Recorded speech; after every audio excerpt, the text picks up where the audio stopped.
inspired by kingdom principles that work for you.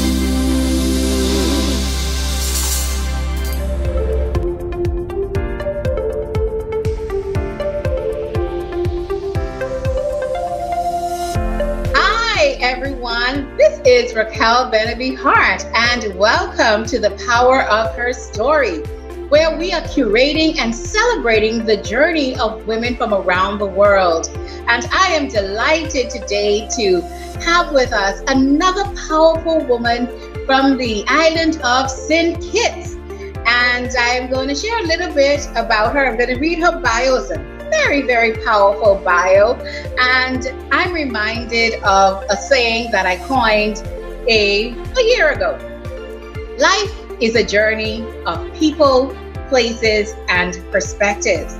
And that is what we are about to experience as we go through this time of the Power of Her Story, where we get to hear from women around the world and understand their journey to what we consider success for them and how they've overcome life's obstacles. And in addition to that, how they are now impacting communities through their stories. There is power in your story. Do not be ashamed to tell your story. So today we have with us the Minister of Health and Gender Affairs, the Honorable Hazel Brandy-Williams. And she's currently sitting in that administration, the Nevis Island administration, in the island of St. Christopher and Nevis. She has a Bachelor of Arts in Finance from the University of the Virgin Islands and a Master's in Science in Risk Management and Financial Services from the University of Glasgow in Scotland. From 2013 until 2017, she was a minister with responsibility for the Ministries of Social Development, Youth, Sports, Community Development, and Basic Needs Trust Fund BNFT unit and Sustainable Human Development. Now that's a whole lot of words we just said. And she comes with a wealth of experience in administration and government, particularly in women and gender affairs. And of course, she also has a very deep financial background. And I am just so delighted to be able to introduce you to a wonderful Caribbean woman and friend of mine. We were connected about, I think, sometime earlier this year through a mutual friend who we've traveled around to various conferences. And from the moment we met and connected, it was like sisters. I would call it just that. And so at this time, Power of Her Story audience, I want you to help me welcome Minister Hazel Brandy-Williams to the Power of Her Story. Thank you very much. Thank you very much, Sister Raquel. Thank you for that introduction at this time. Well, you have a very extensive background, and so I just gave them a tip of the iceberg. Let us know, who is Hazel Brandy-Williams? Who is this powerful woman that we're getting to know today? Okay, to tell you a little bit about myself, I mean, you would have given a taste of my professional life, but I am a community person. Most of my life, I would have spent doing community work. From a very early age, I was involved in community development. And that is where I got my love for people, my love for women, my love for at-risk youths, my love for disenfranchised people on a whole through my community involvement. I am a mother of two twin boys, Jordan and Jaleel. And so in addition to my professional life, I have a very active personal life, raising two small boys and doing so on my own, so to speak, but with a cadre of family members and friends who are very dear to me and who will really help me out in my daily chores. And I have a passion for the empowerment of women. Mm-hmm. That is my passion. For too long, we have lingered in the background rather than coming forward and showing the metal that we are made of and how we can contribute to the overall development of societies in a sustainable way. We come with the prerequisites My background is in finance, and I know that as women, we can make ends meet when it comes to managing the finances. We just have a knack for that. We, by our very nature, we are nurturers. We give birth. And because of that, we can do so many things. There is a saying that the hand that rock the cradle rules the world. And it's sure does. It's because of caring and nurturing at us why we are able to do all this and more.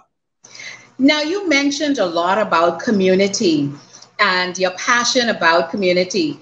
Share with us that journey, because tell us a little bit, we have women from around the world who is watching this show. And so we want to get a little backdrop into St. Nevis and what it was like, because what did you see in your community that caused you to want to go back into your community to empower women, empower others in the community, and to pull them up and pull them out from, their circumstances? Because, we sometimes we don't find that once we feel that we've arrived, then we leave things behind, because sometimes we may feel ashamed of where we come from. But like I stated earlier, that's the power in your story, to know where did you come from and how did you get from that particular point to where you are today as a minister in government. Okay. From a very early age, as I said, I think it was probably age 12 or thereabout, I joined the 4-H club, the 4-H movement. I'm not certain if that is a movement that is in your country, but we had the 4-H club, and what the 4-H club stood for was for bringing young people together and doing community work. It was it enhanced volunteerism among us as young persons. And so projects such as cleanup campaigns, beach cleanup, going to the house and the yards of elderly persons, cleaning their yard, taking care of certain chores. We did that through the 4-H club. I am also an Anglican, and out of that, I was a member of the Anglican Young People's Association. And from that, I got the spiritual aspect. And so we would go to seniors' homes on a Sunday afternoon, and we will sing for them, we will pray with them, and again, do whatever little chores they had in their homes to do. And while doing that, I realized that as women, we are excellent organizers. We will set out to do a particular project, and because of our collaboration and our working together, we almost always got it done, and got it done successfully. However, because it is maybe the patriarchy that we are accustomed to, we are always in the background and doing what was necessary to do in the background to make our men look good. But in actuality, there were women who possessed the skills, the acumen to do just the same things that men were doing. And even today, we realize that women in our schools, the girls are outshining the boys. In our universities, the women are outshining the men. But when it comes to making that extra leap into the highest level of governance in our country, we are still not seeing a mass exodus of women going and making their way up to that level. And so from very early, I realized that I needed to give women a voice. Mm-hmm. Well, that is very, very powerful, because I can only imagine of you now as a role model in your community, having ascended into such a position in government, just not only being in government, but holding a ministerial post that comes with significant responsibilities. I know here in the Bahamas, our voting population, female, is 51%, but 51% is not represented in our parliament or even in cabinet. And so, of course, the voice of the woman is not heard as much as we'd like for it to be heard.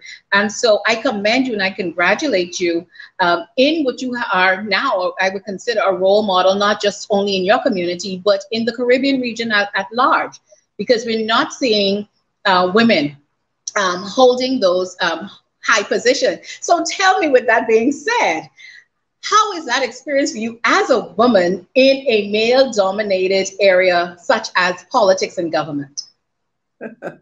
It is challenging. It is challenging. And the world over, we realize that women are not making it up to the highest positions of politics and in governance as we would like. But I must say, though, that we are getting there. I can truly say that in some places we are seeing some improvements in that regard. However, the improvements are very slow.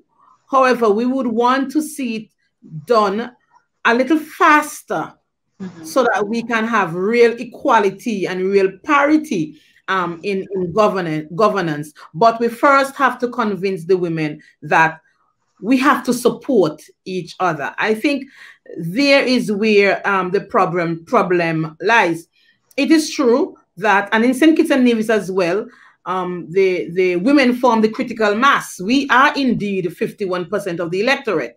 However, we are so entrenched in the whole patriarchy in that. So we are still not comfortable voting for a strong woman if she comes up against a man in a particular election. If two women are running for the same seat, then you have no choice but to vote for a woman. But if they are running against a man, women find it very difficult to vote for another woman. And for me, it has to do with education. We have to educate our women the importance of supporting another woman. For too long, you'll hear that women pull down the other woman, and I don't believe that, really. I believe that they just don't have that view that women can be as good a leader as a man.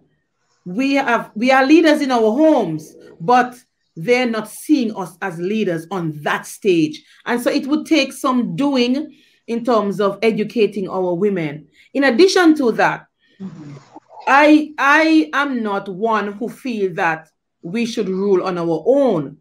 I am thinking and I'm saying that we ought to rule alongside our men. And so we have to also convince our men that we are not here to take over.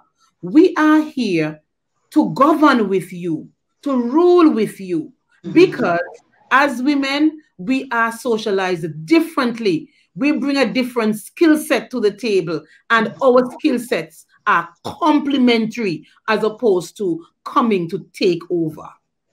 Well, that is a very powerful analogy that you've made, and you spoke in depth about education being one of the key elements that will bring about that transformation of how we see women in leadership, and also where, even for a male, not seeing us as competing with him, but rather we're here to complement you.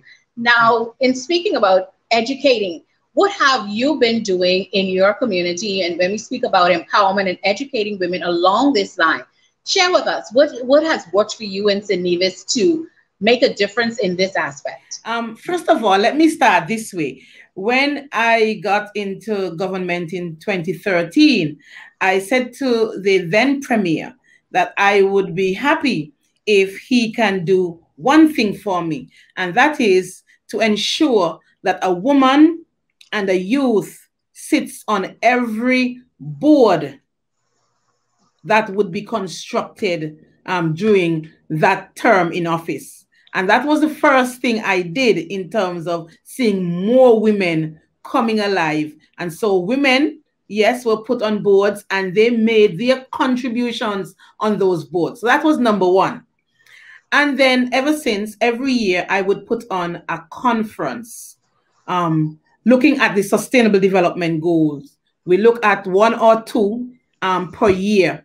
That now has become a a regional conference. And so far we would have looked at Sustainable Development Goal 1, 2, 3, 4, 5, and counting. And I would have had some serious sponsorship from the Commonwealth Secretariat, from UNFPA, a number of these regional organizations I would have partnered with in terms of bringing that awareness to women as it pertains to our Sustainable Development Goals. This year I should have had one on women in food security. However, I would have traversed that to next year. Last year, we had one, women and youth in peace and security, taking back our streets, taking back our towns, taking back our communities from unsociable behavior among our youth. And then the year before that, we had one in gender equality and looking at all facets of equality and parity and things like that. And so I have been doing a number of programs in our island as a whole and in our community. This year, or last year and this year, my thrust has been women and their economic empowerment.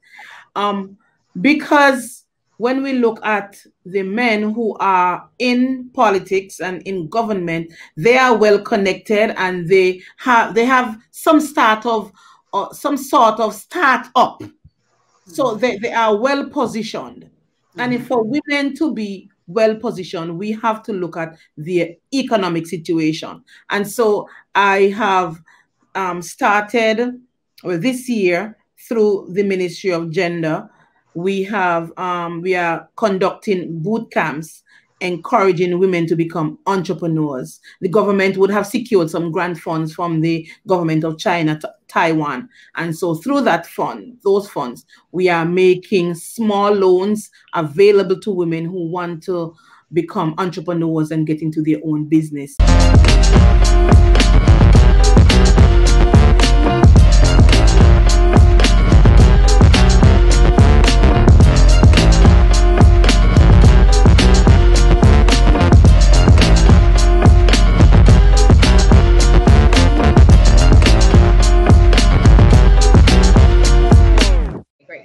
So, Minister, we're going to get right back into this. We just had a quick break just to get ourselves all back together. And for those of you just tuning in with me, I have the pleasure of speaking and sharing today with Minister Hazel Brandy-Williams, the Minister of Health and Gender Affairs in St. Nevis. And so we're delighted to have St. Nevis in the house. And since our rebroadcast of The Power of the Story, so I want to applaud you. You're representing the Caribbean. You're first out of the gate for representing the Caribbean. And so once again, we are privileged and honored to have you with us. And she's been sharing and giving us great nuggets. And what has stood out for me in our discussion so far for today is education and economic empowerment when it comes to women, and how we need to come together to support each other to be able to go to the next level.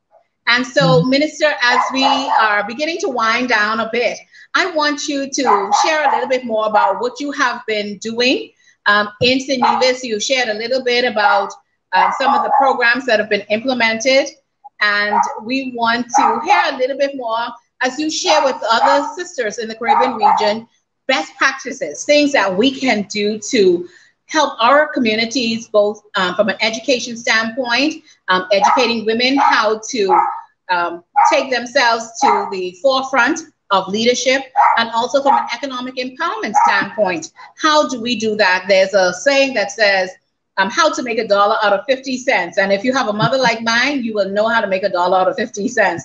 And so I gave all that preamble. I give you a long runway to give you a long time to be able to give us some of your little secrets, share some of those tips. You talked about the SDG goals, Sustainable Development Goals, the UN has put in place.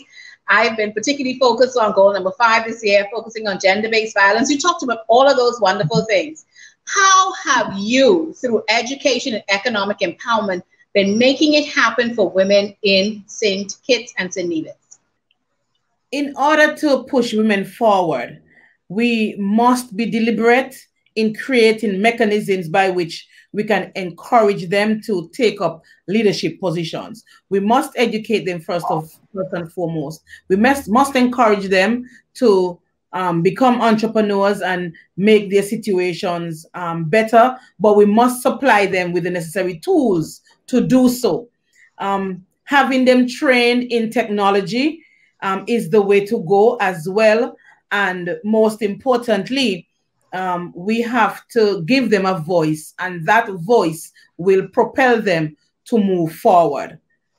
I would like to say as well that if our women are to be further empowered and encouraged, they themselves must, within themselves, have that passion and have that awareness that I want to be something better. I want to make my contribution worth, and I want to be a part of the decision-making process. I can say today that my being in politics is because I saw that there was a need. I recall years ago when I worked at the Ministry of Finance as the budget director, when it was time to fix the annual budget, it was done. However, when there were instances where we had to balance the budget, and I realized that what would be cut first and foremost were programs relating to women and women development.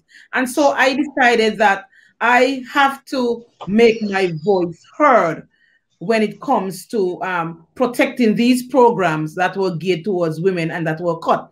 And the way to make my voice heard was to be at the decision-making table at the highest level of government. And so I started doing things in my community more. I started to get the attention of the leaders that I am interested in this form of representation. And that is how I became entrenched, so to speak, in politics and in the decision-making body that governs our country. Well, there you have it, folks. Minister Hazel Brandy-Williams. She's not only making a difference in her community in St. Nevis, but she's making a difference around this region. Her voice is being heard, and she's encouraging other women to get involved and step up to the forefront, educate yourself, and let us come together and collaborate, whereby we are economically empowering each other to be able to have our voices heard and to get involved in our communities, help a child, help a young man, help a young girl. You know, these are the things that help to only make a difference in our communities, but also it helps you to find a place at the table for that decision-making process. And so sometimes we wonder why certain things are not happening.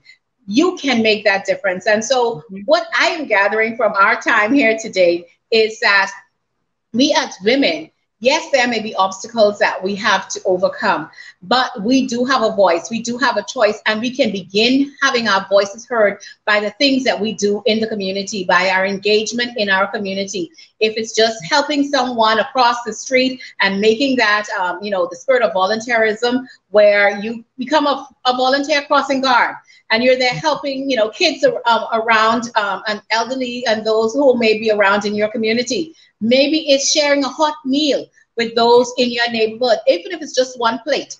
Sometimes, we say it's each one reach one, and it makes a difference, because if each of us do that, it's a greater impact. It just takes a little ripple to cause a wave to happen. And so, Minister Hazel Brandy-Williams, we want to say thank you for taking this time to be here. And I am delighted. I cannot begin to express. I know we have some great things you and I will be doing together during the remainder of this year and perhaps sometime next year, however God would have it to be.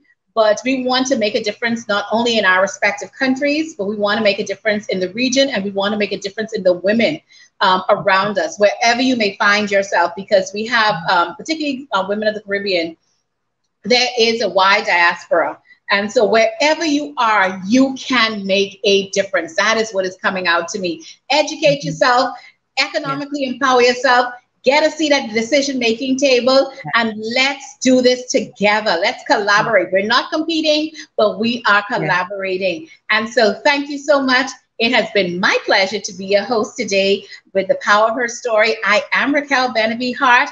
And remember, life is a journey of people, places, and perspectives. God bless you, and see you again real soon. Thank you very much. And I did enjoy this encounter. I want to say one last thing before I go forward. And I want the world to hear it from your show. Presently, I am working on connecting the continent with the Caribbean. Wow. Women in Africa to women in the Caribbean. And so you will hear more about it, but I want the world to hear it from your show for the first time. Yes! Well, you heard that major announcement. Minister Hazel Brandy-Williams is connecting the Caribbean to the continent of Africa and around the world. And so here, women, we know that we can do it. It's just in the power of your story. Do not underestimate the power of your story. Tell somebody. You'll be surprised to know what a difference it makes. And so thank you for sharing your story with us today, your journey in politics and in the community and how you have been making a difference. And so once again, I say see you again real soon. And so don't forget to tune in to The Power of Her Story, airing every Monday at YouTube, RBNTV Studio. Oh, how could I even forget that, eh? But guess what? The guys in the background, they're giving me my signal to wrap up. And so thank you once again. And don't forget, tune in to The Power of a Story every Monday on YouTube, RBNTV Studio. God bless, and see you again soon. You're watching